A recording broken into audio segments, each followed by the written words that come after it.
Hey everybody, Dr. Tommy Rhee here at Physical Chiropractic, and today we're going to talk about foam rolling.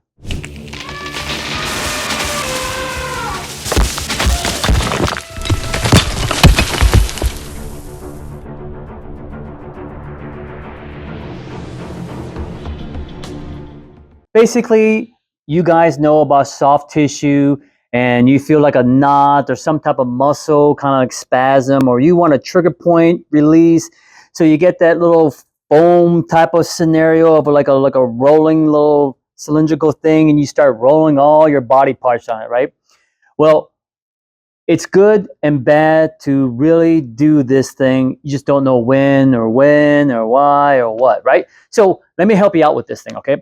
So first of all, don't foam roll over a bone structure like your patella or your kneecap or a bone structure. You're just gonna get yourself a contusion or a bone bruise, right? So places you want to avoid are like anywhere where you have a bursa, like your greater trochanter bursa. You don't want to go over that thing, a foam roll right on that little bump area.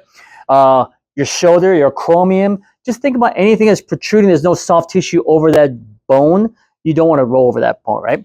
So that includes your low back and your spinous process. If you don't have that paraspinal muscles are thick and you're feeling your spine being pressed down with that rolling thing, don't do it.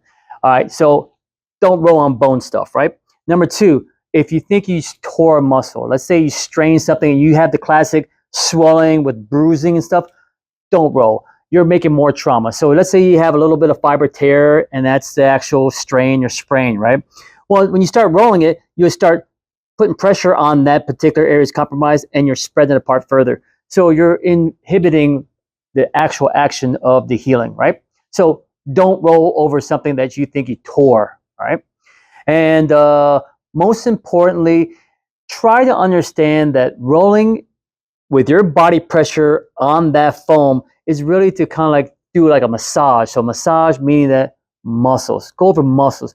Try to stay away from tendons, right? So if you have a big bicep or a big tricep or something like that, yeah, you can roll on that. Just don't go to the distal ends where the tendons attach to the bone. Or if you're at your glute, stay off that greater trochanter, right? Hamstring, same thing. Roll on the hamstring. Don't get distally to the knee.